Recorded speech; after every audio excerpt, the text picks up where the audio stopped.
Hello students, जय हिंद। आप सभी का स्वागत है पाथफाइंडर्स बैन एकेडमी पे। दुनिया भर में बहुत सारे ट्रांजिशंस हो रहे हैं। किसी ने सोचा नहीं जिस तरीके से अफगानिस्तान में अचानक तालिबान आ जाएगा। किसी ने सोचा नहीं रिसेंटली किस तरीके से सीरिया में लगभग 25 साल की हुकूमत को 14 दिन में बर्बाद किया जा सकता है और इस तरीके से मजबूर किया जा सकता है कि बशर अल असाद जो सीरिया के डिक्टेटर रहे हैं और असाद फैमिली लगभग 50 साल से सीरिया के ऊपर हुकूमत कर रही है, उसको इस तरीके से भागना पड़ेगा। किसी ने यह भी नहीं सोचा था कि इसराइल और मिडिल ईस्ट में इस तरीके से इंस्टेबिलिटी बढ़ेगी। किसी ने वैसे ये भी नहीं सोचा होगा कि 21वीं सदी में दो सॉवरन कंट्री आपस में वॉर में होंगे, which is Russia and Ukraine. And a lot of people did not also expected कि ट्रंप अचानक से कम बैक करेंगे after losing the last election. So anyways, a lot of things is happening in the world which can fundamentally change the future because कुछ सालों पहले तक world में stability थी बहुत हद तक, बट जैसे जैसे we are moving towards in the future, things are becoming much more unstable, things are becoming much more complex, and we don't know where the world is heading towards. But in this session हमारा मुद्दा है बांग्लादेश के बारे में बात करना, because Bangladesh is a immediate neighbour and whatever happens in Bangladesh, it is a concern to us. अभी तक आप सभी को यह पता होगा कि बांग्लादेश में क्या क्या चीजें हुई। अगेन, किसी ने नहीं सोचा था कि शेख हसीना को अचानक भागना पड़ेगा एक स्टूडेंट प्रोटेस्ट की वजह से और मोहम्मद यूनुस अचानक से आ जाएंगे। और किसी ने यह भी नहीं सोचा होगा कि मोहम्मद यूनुस के आने की वजह से किस तरीके से बांग्लादेश अपने उस कंट्री जो हमेशा से वहां के लोगों बांग्ला स्पीकिंग लोगों को जिन्होंने टॉर्चर किया, मारा, आज बांग्लादेश पाकिस्तान के साथ उतनी अच्छी से दोस्ती बढ़ाएगा। बट ये एस्पेक्ट तो बहुत लोग बात कर रहे हैं, बट एक और एस्पेक्ट जो बहुत तेज रेट से बढ़ रहा है वो है बांग्लादेश और चाइना की दोस्ती। और ये जो दोस्ती है ये रिसेंट टाइम्स में और बढ़ा है। इसका रीजन है डोनाल्ड ट्रंप का आना अगेन, बिकॉज मोहम्मद यूनुस, जो बाइडन, जॉर्ज सोरस, इन सभी का एक कनेक्शन है। वो एक गुट के आते हैं लोग। अब ट्रंप आ चुके हैं, यूनुस को पता है अमेरिका की एडमिनिस्ट्रेशन सपोर्ट नहीं करेगी, and that is why Yunus has started to pivot towards China, make good relation with China. और उसी में एक बहुत बड़ा डेवलपमेंट आते हुए नजर आ रहा है कि J-10C fighter jet probably Bangladesh अब चाइना से खरीदने जा रहा है। अगर चाइना इसको बेचता है, so Bangladesh will be second neighbour to us after Pakistan who will buy this sophisticated fighter jet from China, जिसकी वजह से आने वाले समय में इंडिया के लिए बहुत लोग तो 3 फ्रंट वॉर की बात कर रहे हैं, पाकिस्तान, बांग्लादेश और ऊपर चाइना। तो ये प्रॉब्लम एक आ सकता है।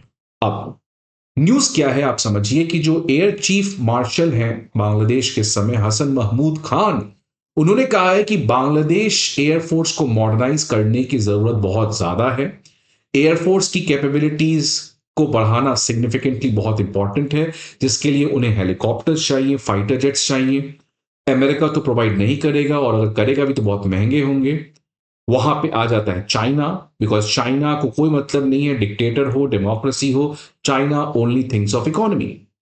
तो चाइना के साथ कोलैबोरेशन करने का प्रयास बांग्लादेश की जो आर्म फोर्स है वो अभी रिसेंट टाइम्स में काफी एग्रेसिवली कर रही है अपने डिफेंस को मॉडर्नाइज करने का।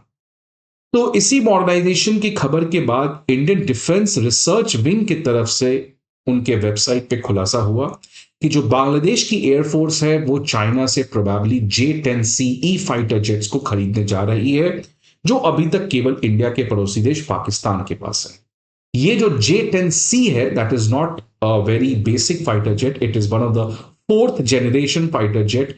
Air to air and air to ground missile ये अटैक कर सकता है। इसके पास एडवांस्ड एवियोनिक्स है, radar system, one of the best radar system, and it has the capability to deploy the modern missiles, which makes J-10C a lethal, right? So ये बांग्लादेश बातचीत कर रहा है, देखते हैं क्या है। और ये कोई समझिए ना, कोई एक्सपेक्टेड है ये बात, क्योंकि अभी रिसेंटली आपको शायद ये न्यूज पढ़ा होगा आपने, अक्टूबर 12 की न्यूज है कि जब से मोहम्मद यूनुस पावर में आए हैं उसके बाद पहली फॉरेन नेवी जो चिटागोंग पोर्ट पे डॉक की वो थी चाइनीज नेवी। पिछली बार भी चाइना ने रिक्वेस्ट किया था, शेख हसीना ने रिजेक्ट किया, लेकिन इस बार मोहम्मद यूनुस ने इसको एग्री किया। तो ये एक अलग एस्पेक्ट बन रहा है जो कि अगेन ट्रेडिशनल मीडिया के लाइमलाइट से बाहर है, because people are obsessed about Pakistan and Bangladesh, but there is also something which is happening is पाकिस्तान's all-weather friend China has started to make good relation with Bangladesh।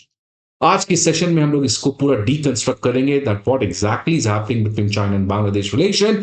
But before going forward let me give you a very important piece of information कि our offline batches are going to start at all our 4 offline centres, बीट करोल बाग, मुखर्जी नगर, पटना, प्रयागराज। 20 दिसंबर को batch start होने जा रहे हैं at a very special price of 59,999। Karol Bagh, Mukherjee Nagar, Prayagraj, Patna, इन चारों offline centres की डिटेल आपको यहाँ पे देखने को मिल सकते हैं। Unacademy IAS comprehensive GS course के अलावा CSAT, full length test series, optional course, current affairs coverage, इन सभी चीजों को प्रोवाइड करता है। इन सारी इंफॉर्मेशन के लिए आपको हमारे ऑफलाइन ब्रांचेस पे विजिट करना होगा, या नहीं तो आप हमारे ऐप को भी डाउनलोड कर सकते हैं। अब थोड़ा सा बात करते हैं चाइना बांग्लादेश के रिलेशन के बारे में। अगर इकोनॉमिक एस्पेक्ट की बात करें तो China is Bangladesh number 1 trading partner, और ये जो बायलैटरल ट्रेड है दोनों के बीच में, ये 2010 में लगभग $3.5 बिलियन का था, जो बढ़ के आज $20 बिलियन पे आ चुका है। और चाइना जो है वो बांग्लादेश को फेवर देता है, बांग्लादेश के मोस्ट ऑफ द गुड्स जो चाइना जाते हैं उस पर 0 कस्टम ड्यूटी लगाता है। बांग्लादेश बीआरआई को ज्वाइन कर चुका है, जिसके अंदर बीजिंग $25 बिलियन का इन्वेस्टमेंट भी बांग्लादेश में कर चुका है।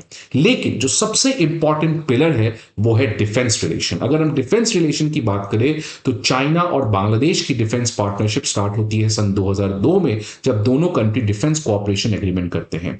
इस डिफेंस कोऑपरेशन एग्रीमेंट के अंदर ऑफिशियली मिलिट्री कोऑपरेशन एग्रीमेंट हुआ, supply of vast volume of weapon and bilateral cooperation in the construction of critical military infrastructure, exercises and drill. तो ये सभी चीजों की शुरुआत होती है इस 2002 के डिफेंस कोऑपरेशन एग्रीमेंट में। लेकिन अगर इस समय की बात करें तो सिचुएशन बहुत ही अजीब है। आप देखिए 2009 से लेके अभी तक अगर किसी कंट्री ने सबसे ज्यादा आर्म्स किसी को बेचा है, या दूसरी तरफ से बांग्लादेश ने जिस कंट्री से सबसे ज्यादा आर्म्स खरीदा है वो है चाइना। और इनफैक्ट बांग्लादेश अगर $100 का डिफेंस इंपोर्ट करता है उसका 2/3 इंपोर्ट बीजिंग से अकेले आता है, जिसकी वजह से आज बांग्लादेश के पास चाहे वो Ming class diesel electric submarines हो, वो चाहे MBT 2009 type 92 and VT5 light tanks हो जाए, सरफेस टू एयर मिसाइल्स हो जाए, फाइटर इंटरसेप्टर्स हो जाए, टैंक्स हो जाए, ये सारे जो चीजें हैं वो चाइना से बांग्लादेश को दिए गए हैं। और 2024 में दोनों कंट्री ने एक बहुत बड़ा मिलिट्री ड्रिल भी किया जिसका कोड नेम था golden friendship. Now what does it mean by golden friendship वो तो ये बताएंगे, बट शेख हसीना जिनको हम लोग बहुत ज्यादा कहते हैं कि प्रो इंडियन है, ये है वो है, बट शेख हसीना ने ही इस दोस्ती की शुरुआत की थी। 2024 में शेख हसीना दी चाइना चली जाती हैं और वहां पे कंट्री के जो स्ट्रैटेजिक पार्टनरशिप है उसको अपग्रेड करके comprehensive strategic cooperative partnership which is the highest level of partnership which any two countries can have, इन दोनों के बीच में इस तरीके का समझौता होता है। तो बांग्लादेश ऑलरेडी चाइना के साथ क्लोज हो रहा था, मोहम्मद यूनुस आए हैं तो उस चीज को और ज्यादा तेज रेट से ग्रो किया जाएगा, बिकॉज मैंने पहले भी कहा है एक नया एक्सिस ऑफ रेसिस्टेंस इंडिया के अगेंस्ट बन रहा है साउथ एशिया में, जिसमें पाकिस्तान, जिसमें चाइना और जिसमें बांग्लादेश इस समय शामिल होते हुए नजर आ रहा है। इसी सब डेवलपमेंट के बीच में पहला सबसे बड़ा विजिट इंडिया की तरफ से रिसेंटली लास्ट वीक हुआ, जहां पर फॉरेन सेक्रेटरी विक्रम मिस्री साहब पहुंच गए बांग्लादेश, वहां के काउंटर पार्ट से मिले, बट कोई सिग्निफिकेंट आउटकम निकल के नहीं आया। इंडिया ने अपने कंसर्न बनाए, उन्होंने अपने कंसर्न बनाए। इंडिया ने कहा माइनॉरिटीज बचाओ, उन्होंने कहा कि आप हमारे इंटरनल मैटर्स में दखल अंदाजी ना करो। तो एक तरीके से ये जो डेवलपमेंट हो रही है, और अगर आप एक और डेवलपमेंट देखें तो नेपाल के prime minister last week China चले गए, जो हमेशा से पहले प्राइम मिनिस्टर चुन के आते हैं तो इंडिया आते हैं। तो एक तरीके से ये सब चीजें जो इंडिया के नियर बाई कंट्रीज में चल रही हैं, that is something which is little bit problem. Otherwise ऐसा नहीं कि सब कुछ इंडिया खो चुका है। मालदीव के प्रेसिडेंट आए थे इंडिया, भूटान के किंग आए इंडिया, तो सब कुछ बैलेंस है। बट बांग्लादेश यहाँ पे हमारे लिए कंसर्निंग बनते हुए नजर आ रहा है, खासकर ये जो एक्ट्स ऑफ रेसिस्टेंस है चाइना, बांग्लादेश, पाकिस्तान का। आपके हिसाब से what should India do, what India needs to do at this point of time against this developing axis of resistance? आप अपने व्यूज को जरूर कमेंट बॉक्स में बताएं। आई होप आपको ये वीडियो अच्छा लगे, लाइक करिएगा जरूर। Thanks for watching it.